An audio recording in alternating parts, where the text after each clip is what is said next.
मैत्रेय जी बोले, हे नीति शास्त्र के ज्ञाता, हे धर्म के पुजारी महात्मा विदुर, समस्त ऋषि मुनियों एवं ज्योतिषियों के चले जाने के बाद धर्म और नियम का पालन करते हुए राजा पृथु राज्य करने लगे। एक दिन उनके राज्य की प्रजा एकत्रित होकर उनके पास आए और कहने लगे, हे स्वामी, आप हमारे अन्नदाता हैं, प्रजा का पालन करना राजा का धर्म होता है, किंतु आपके राज में हम लोग भूखों मर रहे हैं, हमारे बालक तड़प रहे हैं, भूख की अग्नि से हम सभी व्याकुल हो रहे हैं, क्योंकि बेन के पापाचार के कारण पृथ्वी ने सब अन्न एवं फलों को स्वयं में छिपा लिया है। हम जो कुछ बोते हैं वे पैदा नहीं होते, जो पेड़ पहले ही लगे हुए हैं उनमें फल नहीं आते, अतः क्षुधा पेट शांत करने के लिए हम क्या करें?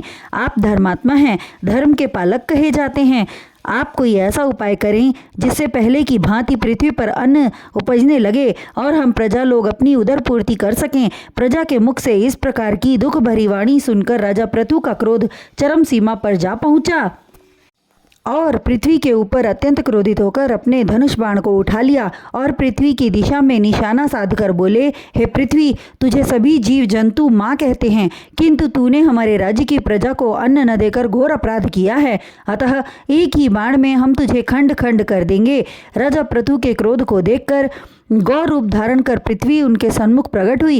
राजा ज्ञानी थे, अपने ज्ञान बल से उन्होंने गौ रूप पृथ्वी को पहचान लिया, जो उनसे भयभीत होकर थर थर काँप रही थी।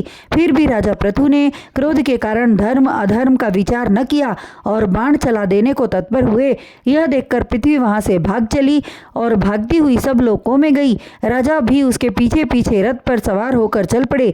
पृथ्वी को किसी भी लोक में आश्रय न मिला। तब वह राजा पृथु के सन्मुख खड़ी होकर दीनतापूर्वक बोली, हे राजन, आप धर्मात्मा हैं, वेद एवं शास्त्र का आपको पूर्ण ज्ञान है। वेदों में लिखा गया है कि गौ हत्या ब्राह्मण हत्या के समान होती है। उसके वचनों को सुनकर पृथु महाराज बोले, जिस किसी से प्राणियों को दुख पहुँचे उसे मारना पाप की श्रेणी में नहीं आता। पितामह ब्रह्मा ने प्राणियों के रोगों का निवारण करने हेतु वन औषधियाँ उत्पन्न किया, मनुष्यों का पेट भरने के लिए अन्न की उत्पत्ति की, जिसे तूने अपनी गोद में छिपा ली, जिस कारण तुझे मारने से किसी प्रकार का पाप मुझे नहीं लगेगा।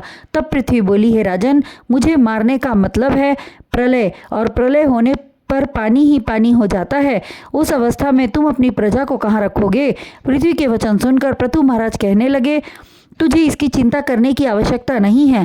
तुझे मारने के बाद अपने तपोबल एवं प्रभु श्री हरि नारायण की कृपा से महाप्रलय के अथाह जल पर अपनी प्रजा को आश्रय दूंगा एवं उनकी रक्षा करूंगा। राजा की बात सुनकर गौरूप धारिणी पृथ्वी को समझते देर न लगी कि राजा पृथु भगवान श्री नारायण के अवतार हैं, जो कुछ भी कह रहे हैं उसे कर सकते हैं। ऐसा समझकर वह अति विनीत होकर बोली, हे प्रभु, अब मैं आपकी शरण में हूँ, अतः आपकी जैसी इच्छा हो वैसा व्यवहार मेरे साथ करिए। मारना चाहते हो तो भी मैं मना नहीं करूँगी।